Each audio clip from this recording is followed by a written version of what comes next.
ساتھ ہی یہ تنبیہ بھی کر دی، اے آدم، یقین رکھو یہ شیطان تمہارا اور تمہاری بیوی کا کھلا دشمن ہے، دیکھنا کہیں یہ تمہیں یہاں سے نکلوا نہ دے، اگر ایسا ہوا تو پھر تم بڑی مشکل میں پڑ جاؤ گے۔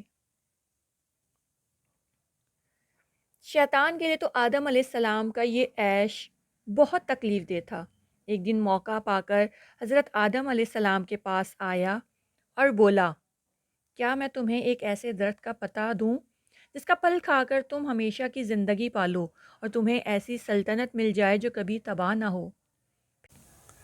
پھر کہنے لگا، تمہارے رب نے تمہیں اس درخت کے پاس جانے سے صرف اس لیے منع کیا ہے کہ تم کہیں فرشتے نہ بن جاؤ یا ہمیشہ کی زندگی نہ پالو۔ مجھے غلط نہ سمجھو، میں تم دونوں کے سامنے قسم کھاتا ہوں کہ میں تمہارا خیر خواہ ہوں۔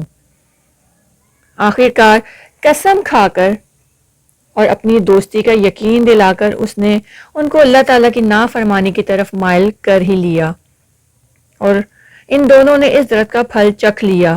جو ہی انہوں نے پھل چکھا، انہیں ایسے محسوس ہوا جیسے ان کے کپڑے کسی نے اتار لیے ہوں، اور وہ دونوں درختوں کے پتے اپنے اوپر چپکانے لگے۔ اس وقت ان کے رب نے انہیں پکارا اور کہا، کیا میں نے تمہیں اس درخت کے قریب جانے سے منع نہیں کیا تھا؟ اور کیا میں نے تمہیں بتا نہیں دیا تھا کہ شیطان تمہارا کھلا دشمن ہے؟ وہ دونوں بولے، اے ہمارے رب، ہم تو بہت بڑی ناانصافی کر بیٹھے ہیں۔ اب اس غلط کام کا وبال تو ہماری جانوں پر پڑے گا ہی، لیکن اگر آپ نے ہمیں معاف نہ کیا اور ہم پر رحم نہ کیا تو ہمارا تو بالکل ہی بیڑا غرق ہو جائے گا۔ اللہ تعالیٰ نے حضرت آدم علیہ السلام کی توبہ قبول کر لی۔ اسی وقت انہیں اٹھا کر جہنم میں نہیں پھینکا، ایک موقع اور دیا اور کہا کہ تم سب نیچے اتر جاؤ، اب زمین پر تمہیں ایک مقرر وقت تک رہنا ہوگا، اس میں تمہارے لیے زندگی کا ہر قسم کا سامان میں نے رکھ دیا ہے اور ہر چیز کو تمہارے لیے کام میں لگا دیا ہے۔ اپنے اس گمشدہ گھر میں دوبارہ داخل ہونے کے لیے تمہیں ہر موقع ملے گا۔ میں اپنے رسولوں کو اس گھر میں دوبارہ داخل ہونے کے طریقے بتا کر تمہارے پاس بھیجتا رہوں گا، تو جو میری ہدایات کے مطابق کام کرے گا اور اس شیطان مردود کے حملوں سے بچنے کے امتحان میں پورا اترے گا، وہ اس گھر میں داخل ہو سکے گا، اور اسے یہ خوف بھی نہیں ہوگا کہ اسے دوبارہ کوئی جنت سے نکال دے، بلکہ جو لوگ جنت کے حقدار ہوں گے ان کو جنت کے چوکیدار کہیں گے، السلام علیکم، آپ نے دنیا میں اپنے آپ کو بری اور گندی باتوں سے بچا کر رکھا، اب اس جنت میں ہمیشہ کے لیے داخل ہو جائیں۔ جنت میں سب کچھ ہوگا جس کو ان کا دل چاہے گا۔ سچ بچو، چاہے وہ کوئی چاکلیٹ ہو یا برگر یا آئس کریم یا کوئی کھلونا، جو چیز جسے پسند ہوگی آنکھ جھپکنے کی دیر میں اسے پیش کر دی جائے گی۔ اللہ تعالیٰ فرماتا ہے، ہم ان کے دلوں سے ہر طرح کی دشمنی نکال دیں گے، ہم ان کے دلوں سے ہر طرح کی دشمنی نکال دیں گے، اور وہ پیار کرنے والے بھائیوں کی طرح تختوں پر ایک دوسرے کے سامنے بیٹھے گپ شپ کر رہے ہوں گے۔ انہیں جنت میں کسی قسم کی محنت نہیں کرنی پڑے گی اور ان کو کبھی وہاں سے نہیں نکالا جائے گا۔ یقین کرو بچوں، وہاں آپ سے کوئی حسد نہیں کرے گا، کوئی بڑا لڑکا آپ پر دھونس جما کر آپ کی چیزیں نہیں چھین سکے گا، کوئی آپ کو دھکا دے کر وہاں سے نہیں نکال سکے گا۔ ہر طرف چین اور امن ہوگا۔ کس قدر خوبصورت ہوگی جنت، اسے حاصل کرنے کے لیے صرف اتنا ہی کرنا پڑے گا کہ ہر کام کرنے سے پہلے اللہ تعالیٰ کو یاد کر لیا کریں۔ اگر کوئی غلطی، کوئی گناہ ہو جائے تو شیطان کی طرح کرنا نہیں، حضرت آدم علیہ السلام کی طرح فوراً معافی مانگ لینی ہے۔ اللہ تعالیٰ نے فرمایا، میرے پیارے بندوں کو بتا دو کہ صرف میں ہی ان کے ہر چھوٹے بڑے گناہ کو معاف کرنے والا ہوں اور بار بار معاف کرنے والا ہوں، اور بہت زیادہ رحم کرنے والا بھی ہوں، اور یقین رکھو اسی طرح میرا عذاب بھی بڑا تکلیف دینے والا ہے۔ ویسے آپس کی بات ہے، یہ شیطان مردود تو ہم سے زیادہ وعدے کا پکا نکلا۔ اس نے بندوں کو خراب کرنے کا جو وعدہ اللہ تعالیٰ سے کیا تھا وہ اسے صبح و شام پورا کر رہا ہے۔ کبھی وہ امتحان میں فیل ہونے کا خوف دلا کر آپ سے کہتا ہے نقل کر لو، کبھی آپ کی پسندیدہ چاکلیٹ دوست کی جیب میں سے چوری کرنے پر آمادہ کرتا ہے۔ اس کا سب سے بڑا کام یہ ہے کہ آپ کے سب سے بڑے مددگار سے آپ کا رابطہ کاٹ دے، یعنی کسی طرح آپ قرآن کو پڑھ اور سمجھ نہ سکیں۔